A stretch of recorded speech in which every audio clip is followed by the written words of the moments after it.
Insight with me, Tian Wei. Over a decade since its inauguration, the China-Europe Freight Train Service, a flagship program of the Belt and Road Initiative, has proven to be a stabilizer of trade exchanges amid global turmoil. The extensive network currently serves 223 cities in 25 European countries and over 100 cities in 11 Asian countries, with this service covering almost the entire Eurasian continent. The service has become an important booster of economic development of both China and Europe, which is also a demonstration of economic win-win.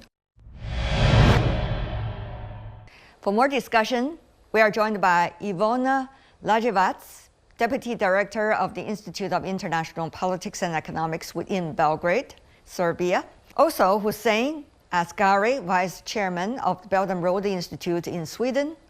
Last but not least, Qu Qiang, Research Fellow of the Global Issues at Beijing Foreign Studies University. Ladies and gentlemen, welcome to the program. Thank you so much for joining us. We look at what the China-Europe rail service has achieved. Many would say, wow. So to you, Ivona, what kind of change it has brought to the communities along the road? Due to the numbers and figures that we can saw from their reports, how many cities in Europe became connected with Chinese cities, and I'm especially proud that Serbia is among all those cities, because in March this year, Belgrade also reached the train that was sent from China. So this is not only the hope, but also the good possibility for the future for all these countries, that their economies will not be so much affected by all these changes in a geopolitical arena of today, but they can promote their economies in these connections and using by Chinese railway. Right. So more than 120 Chinese cities and more than 200 European cities in 25 countries and regions are being connected as we speak through this railroad alone. And when it comes to the future potential, of course, there's still also a great space out there. Hussein. This connection between China and Europe, between East and West, is a very important story to tell. But also, I mean, economically, what it does, it transcends all the differences, all the difficulties that are involved, like geopolitical problems, conflicts, and so on. And this railway has shown enormous resilience in the face of everything that has been put in its way.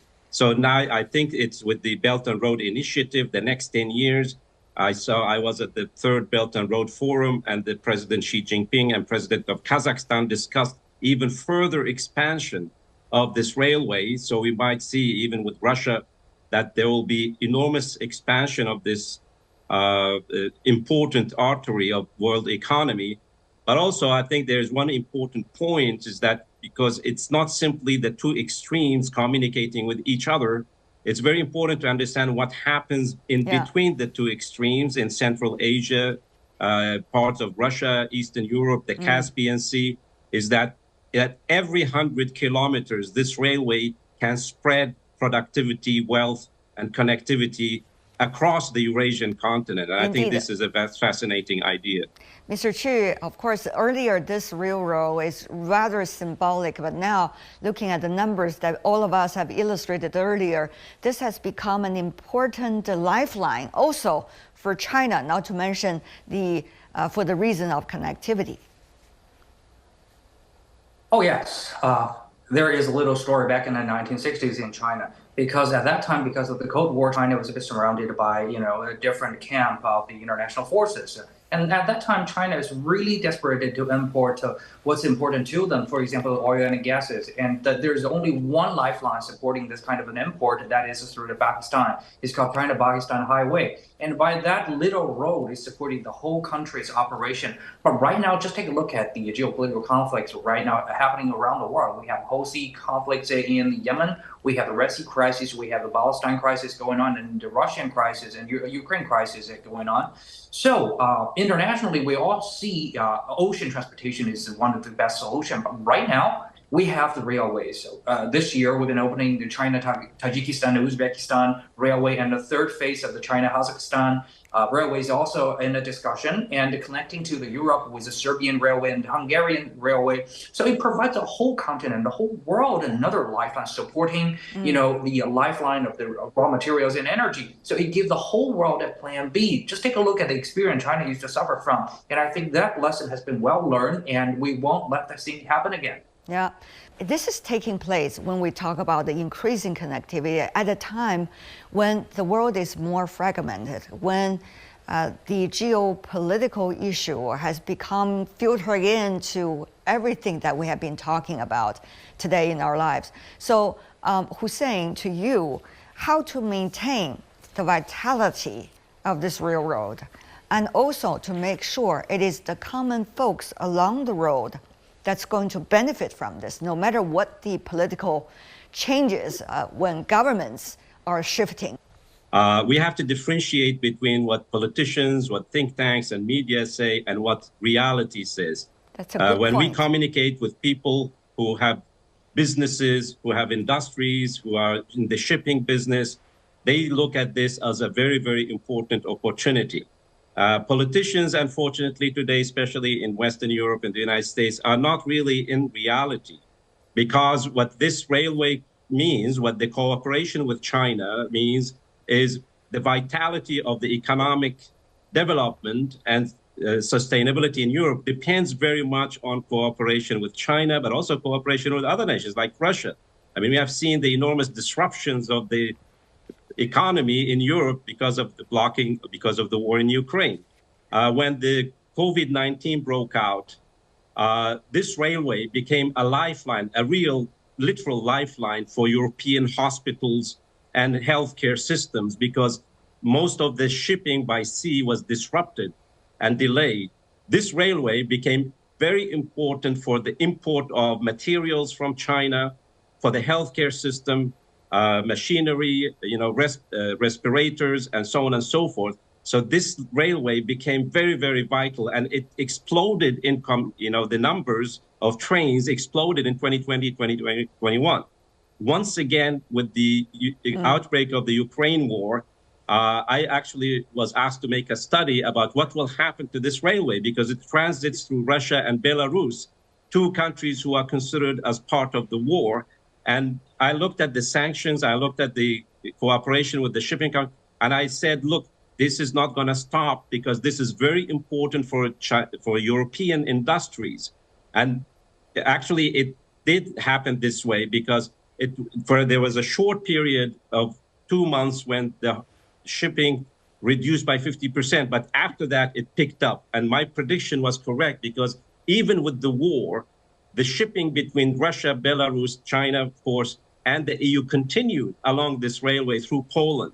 And Poland is even investing more today on the border with Belarus, because they believe this is the future for Poland's economic progress. So this is very important in the sense that politicians say something, but reality on the ground says something different. The people, the businesses, the industries, they depend. The world is connected today. You cannot disconnect anymore. Yeah. And this railway is a very good example of that. I think Hussein does have a point over there. It's very important, how you see a divorce of rhetorics and realities today. To you, Mr. Chang, tell me more about your thoughts on this. Well, a lot of people say, on land transportation is not sustainable. Ocean transportation is the only solution.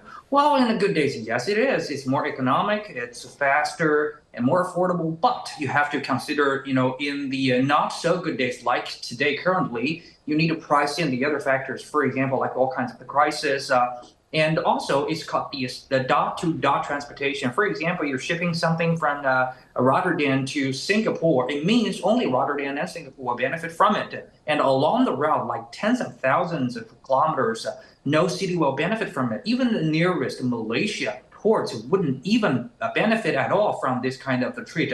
But more and more of the ships are jamming outside the port of Singapore. So the benefit all goes to a few ports, a few countries. But take a look at the online transportation. Okay. Why is more sustainable? Because you have what we call filter down effect. Because along the road from China to Kazakhstan, Uzbekistan, to the Caspian Sea nations, to the Middle Europe and Eastern Europe, every nation along the road will benefit from it, and it's more sustainable. It's more, risk-proof against all kinds of, the pirate hijacking or the ocean-dominant countries hijacking of the whole agenda. In the long run, you're going to see this Plan B is not only a good solution, but also a must solution. Go to you, Ivona. You're in Serbia, you're benefiting as one of the many countries along the road. Tell us what is the reality over there. How do you see the sustainable and the resilience issue? As history shows too many times, from something bad, we now have something good. And speaking of bad, that was the pandemic. When we transferred, as Hussein said, from the airplane transportation and the ship transportation to this railway. And for all these, let's say 5 years almost, we saw how beneficial railway is, and that it made transportation even more cheaper, but it also pushed countries to negotiate with themselves to diminish tariffs and trades, and to speed up some regulatives in order to make these procedures more smooth. So this is how railway turns to be the transportation of the future, I would say. So it got somehow this new energy and became more welcomed in all these countries. People would say, well, you guys are talking heads, and therefore you give us a big analysis of the railway. Have you guys really, along the road, been benefiting personally through this railway? And how do you think your efforts could also help others? Both myself and I know some people who have businesses when they need, I needed a special battery for a camera, which was a bit old. And I wanted to order it, and I found it on, Alibaba. And it came along this railway. I could track it. This is what is fascinating about the China-EU railway. I can track my package. And also it has become so smooth moving from China to Europe with all the customs clearances and everything. Yeah. I have a friend in Holland. He has a printing factory, and he always orders things. He chooses the China railway for shipping because it's more secure, it's faster, and it's cheaper than air freight. Well, I can join Hussein in saying this because the Alibaba is a very welcomed platform here in Serbia, and a lot of my friends also using it to order some goods. But I would say that a lot of infrastructure projects that has been done here in Serbia under the Belt and Road Initiative couldn't be done so easy and so fast, or at least as it planned, if there was no railway transportation between China and Serbia, because all these equipment and all necessary materials came to this railway. And this is how we completed all projects that we planned, speaking mostly about the bridge that was finished under the planned time framework, but also the highway and the other infrastructure projects. I see. So we are voting for the railway transportation and getting all these equipment that either needs the persons or the enterprises. Chang? Well, you're very lucky because last week I was in Xinjiang, and I visited two cities actually are, very much connected to this Belt and Road connectivities. One is Kashgar, another is, Ili. And Kashgar, they used to be a very important connecting dot for the China-Pakistan railway.